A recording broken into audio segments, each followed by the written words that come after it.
जैसे ही निर्गुण अवस्था में मनुष्य पहुंचता है, उसका वो ज्ञानमय कोश जागृत हो जाता है। अब उस ज्ञानमय कोश में मन के अस्तित्व के कारण सिर्फ कर्म संचित स्टोर किए जाते थे। पहले क्या होता था? आपने मन के द्वारा, मानव हो, मन के द्वारा आप कर्म करते थे और उन कर्मों को संचित करते थे। कहाँ करते थे? अपना कॉजल बॉडी में, ज्ञानमय कोश में।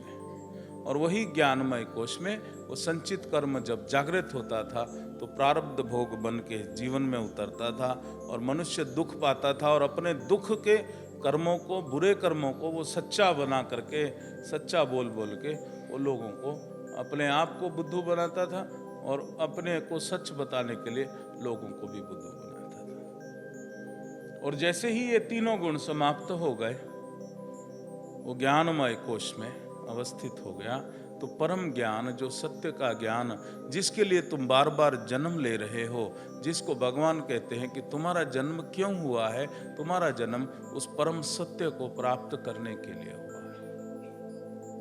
तुम क्यों बार बार जन्म लेते हो? वाहे पुनरपि जननम पुनरपि मरणम, क्योंकि तुम उस परम सत्य को खोजने के लिए तुम्हारा जन्म हुआ है। तुम्हारा जन्म और किसी चीज के लिए नहीं हुआ।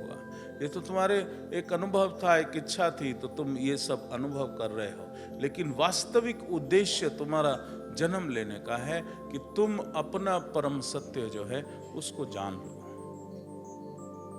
तो जब मन का अस्तित्व नहीं रहता और भीतर से जो ज्ञान उत्पन्न होता है, वही परम सत्य है, वही वो परम ज्ञान है। इसलिए मैं बाहर से ज्ञान देने के बदले मैं चाहता हूं कि आप शिव योग साधना करो और शिव योग साधना करते करते तुम अपने को पवित्र करते हुए आप अपने उस चौथे शरीर तक पहुंचो, उस अवस्था तक पहुंचो जहां निर्गुण की अवस्था हो जाए, जहां तमोगुणी कर्म तुम्हारे समाप्त हो जाएं, रजोगुणी कर्म समाप्त हो जाएं और सतोगुणी कर्म भी शुद्ध होते होते उनका अस्तित्व भी शून्य हो जाए। और उस समय तुम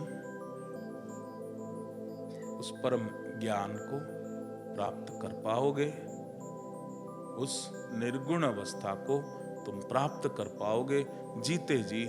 उस समय तुम्हारे को आनंद ही आनंद आएगा। और उस अवस्था में जो मनुष्य पहुंचता है, वो जो भी संकल्प करता है उसी समय वो फलीभूत हो जाता है। उस समय पूरी प्रकृति उसके सामने हाथ बांधे खड़ी रहती है, आज्ञा का इंतजार करती है कि आप आज्ञा दीजिए और मैं जो है उसकी, आपकी आज्ञा का पालन करूं। तब वो मनुष्य महाराजा हो जाता है। क्योंकि जब आप बहुत मेहनत करते हैं, बड़ी मेहनत करते हैं और पता नहीं कितनी मेहनत करते, तब जाके आप राजा बनते हैं। तब जाके क्या बनते हैं? राजा बन सकते हैं। और जब आप सब कुछ छोड़ते जाते हैं, सब कुछ छोड़ते जाते हैं और इस शून्य की स्थिति में आते हैं, तो उसको हम कहते हैं महाराज। ये महाराज हो गया, राजाओं का भी राजा हो गया। उस समय प्रकृति तुम्हारे पीछे चलती